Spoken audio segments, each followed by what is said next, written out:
On continue notre série sur les principes du yoga et maintenant je vais te parler en fait du principe de la relaxation correcte.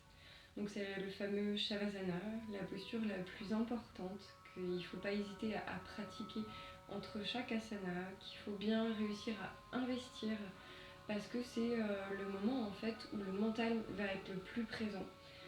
Les pensées vont venir justement interagir et du coup nous déconnecter de cette posture, vu que c'est une posture qui est complètement inactive, où en gros on n'a rien à faire, à essayer de revenir à l'instant présent le plus possible. Donc c'est vrai que c'est une posture, bien souvent on se dit bon, elle n'est pas forcément intéressante, et pourtant c'est celle qui va te permettre en fait de préparer ou de clôturer un cours ou d'intégrer en fait ta pratique entre chaque posture.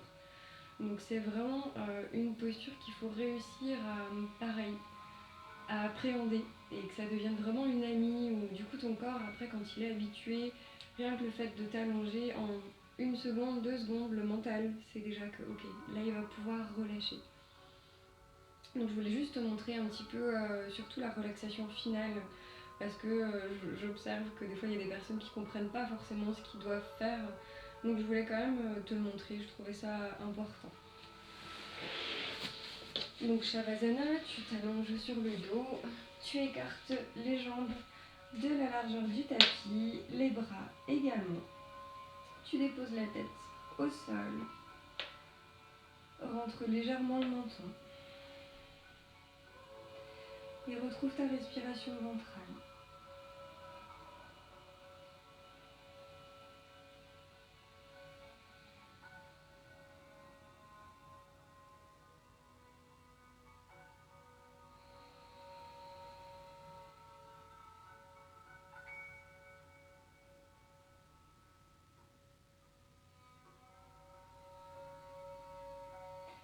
Quand on arrive à la relaxation finale, on demande de lever et de contracter tous les muscles du corps l'un après l'autre.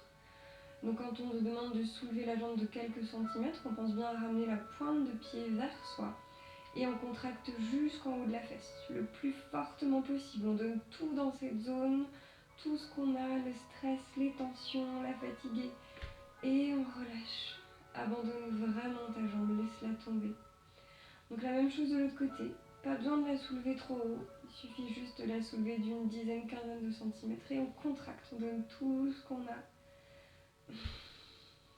et on relâche. Soulève le bassin, donc c'est pareil, on engage bien les cuisses, on engage bien la pointe des pieds, les fessiers, le bas du dos et on contracte tout dans cette zone. Et on relâche. La poitrine, c'est pareil, on soulève, on contracte, on contracte, on contracte. Et on relâche. Pour les bras, on ramène vers les épaules, donc on soulève les épaules proches des oreilles, on soulève les bras, on vient former des points avec ses mains et on contracte.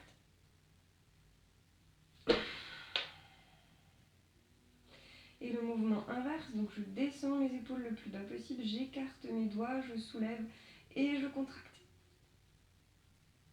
Jusqu'à ma cage thoracique, mes cervicales. Et je relâche.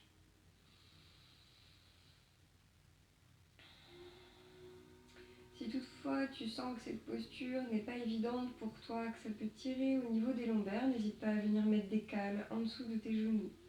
N'hésite pas à venir peut-être ouvrir une jambe ou pourquoi pas les deux. C'est une posture qui t'apportera vraiment le calme et la paix. Et c'est complètement normal d'avoir plein de pensées qui arrivent pendant cette posture.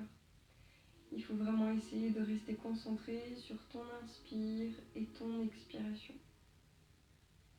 Et former vraiment comme une bulle autour de toi qui se rétrécit au fur et à mesure pour être dans quelque chose de vraiment réconfortant à l'intérieur de toi.